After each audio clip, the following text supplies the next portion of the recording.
కర్నూలు జిల్లాలో ఘోర రోడ్డు ప్రమాదం జరిగింది. ప్యాపిలి మండలం ఎస్ రంగాపురం జాతీయ రహదారిపై అరుణాచలం ట్రాన్స్పోర్ట్ కు చెందిన లారీ ఓ ఆటోను ఢీకొట్టింది. ఆటోలో ప్రయాణిస్తున్న 4 అక్కడికక్కడే మృతి చెందారు. మరో 5 తీవ్రంగా గాయపడ్డారు. చనిపోయిన వారిలో 3 మహిళలతో పాటు మరో వ్యక్తి చనిపోయాడు. గాయపడ్డ వారిని స్థానిక డోన్ ప్రభుత్వ ఆసుపత్రికి తరలించారు. అయితే ఆసుపత్రిలో సమయానికి వైద్యులు లేకపోవడంతో క్షతగాత్రులు ఆర్తనాదాలు మిన్నంటాయి. దీంతో బంధువులు ఆసుపత్రి దగ్గర ఆందోళనకు దిగారు. చనిపోయిన వారంతా ప్యాపిలి మండలం వెంగళంపల్లికి చెందిన వారే.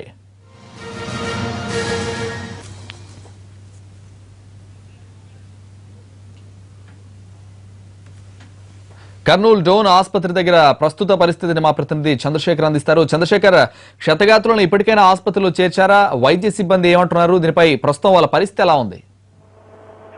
సంతోష్, ఈ ప్రమాదంలో 4 చనిపోయారు. 5 మందికి చాలా తీవ్రంగా గాయాలయ్యి ఆటోలో మొత్తం 30 మంది ప్రయాణిస్తున్నారు.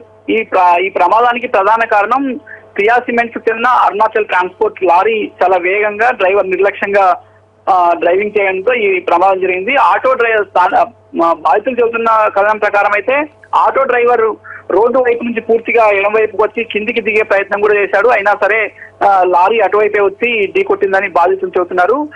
గాయపడ్డ వారందరినీ డోన్ ప్రభుత్వ ఆసుపత్రికి తరలించారు. అక్కడ డాక్టర్లు ఎవరూ లేరు. కేవలం ఒకే ఒక నర్సు మాత్రమే బాధితులు అక్కడ చేరుకునేటప్పటికీ ఉన్నారు. చాలా సేపటి వరకు అక్కడ వైద్యులు రాలేదు. తీవ్రంగా గాయాలతో ఆసుపత్రికి వస్తే చికిత్స అందక బాధితులు హాహాకారాలు చేశారు. వారి బంధువులు కూడా అక్కడ నిరసన వ్యక్తం చేశారు. అయితే అది ఆసుపత్రి మామూలుగా పిహెచ్సి కాదు, నియోజకవర్గ స్థాయిలో ఉన్న పెద్ద ఆసుపత్రి. అక్కడ డాక్టర్లు కూడా డ్యూటీలో ఉండాలి తప్పకుండా.